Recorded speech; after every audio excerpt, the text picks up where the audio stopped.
Bonjour à toi et bienvenue dans cette vidéo bullet journal. Aujourd'hui, je vais te présenter comment j'ai organisé mon bullet journal du coup pour cette rentrée 2023. Donc là, c'est un tout nouveau bullet journal que j'ai acheté. J'ai voulu tester le Gold Book de la marque Rhodia. Donc là, on peut voir que c'est des pages plutôt crème. Elles sont déjà numérotées et c'est des petits pointillés en fait qu'il y a sur chaque page. Il y a deux petits signets, je ne sais pas si on peut appeler ça des signets, mais bref, deux petits marque-pages pour nous aider à y voir plus clair. La première page est une page où on va pouvoir mettre notre nom, notre prénom, histoire, si on le retrouve, qu'on nous le ramène.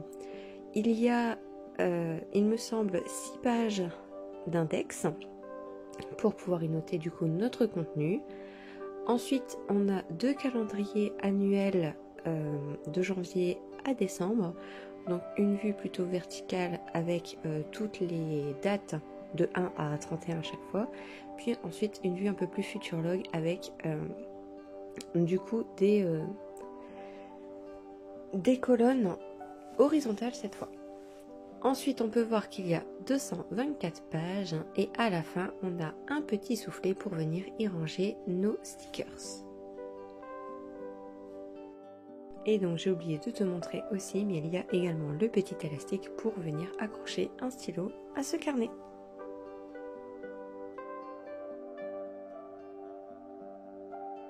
Alors pour gagner du temps, je me suis créé des stickers. Donc là on peut voir le calendrier 2023, le calendrier 2024. On a aussi les différents mois, en 3 fois bien sûr. On a les jours de la semaine avec ce que je trouve important en fait de déterminer chaque semaine, un tracker mensuel et un petit tracker hebdomadaire. Donc c'est des petits stickers en fait que j'ai créés pour mon bullet journal et sache que si ça t'intéresse, tu peux les retrouver dans ma boutique, je te mettrai le lien en description.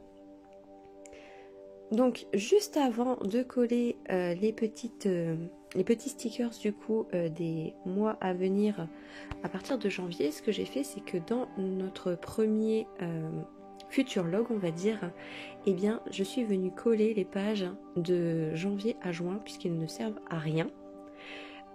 Ensuite je suis venue en fait coller mes petits stickers et là je suis actuellement en train de montrer en fait de déterminer quand est-ce que sont les vacances scolaires de ma fille en fait tout simplement parce que j'en ai besoin pour savoir comment m'organiser.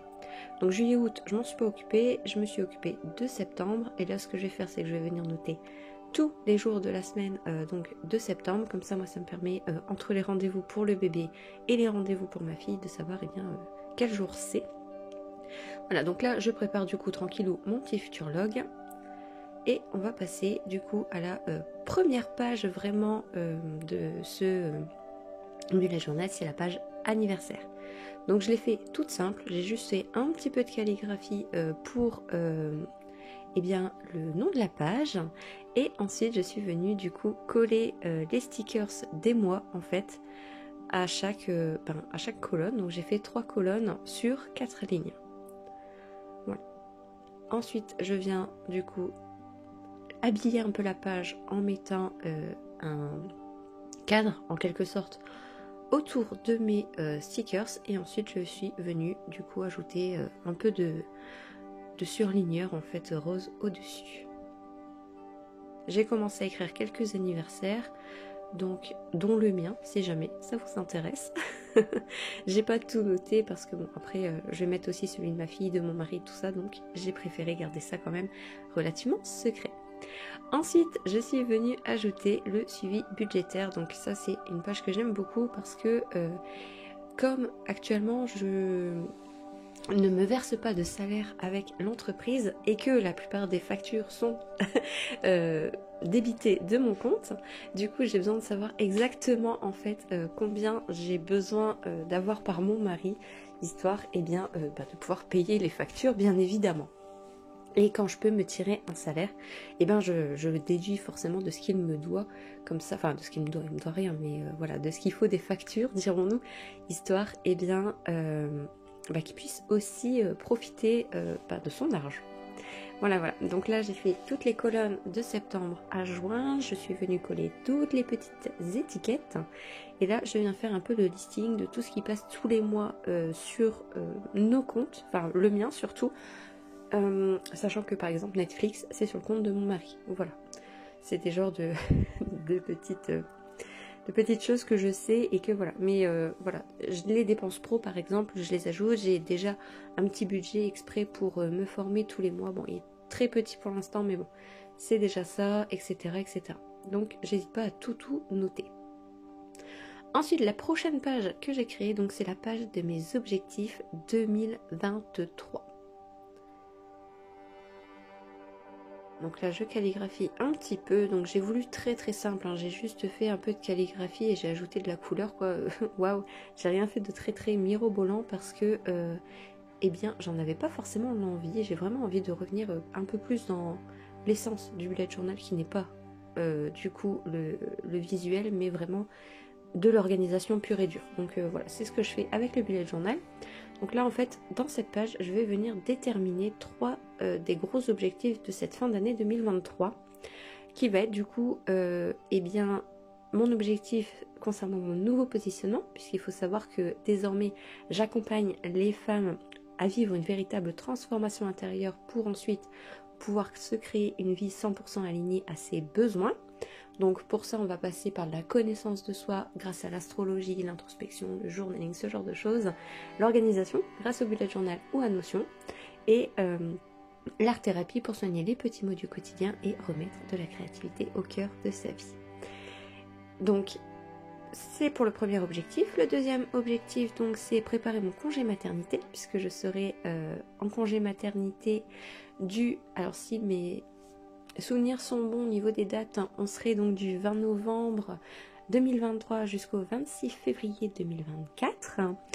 Et enfin, donc préparer tout ce qu'il faut par rapport à bébé, hein, bien sûr pour la maternité, mais aussi pour l'entreprise.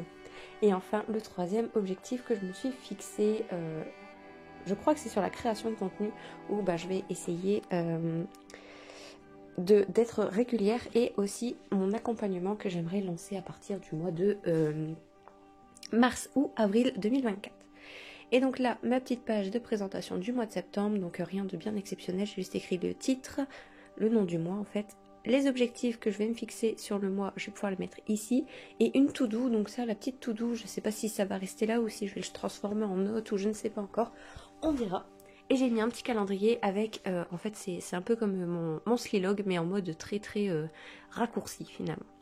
Et là, je suis passée à la création de ma semaine, parce qu'il faut savoir que je n'utilise pas que le bullet journal dans mon organisation, j'utilise plusieurs outils.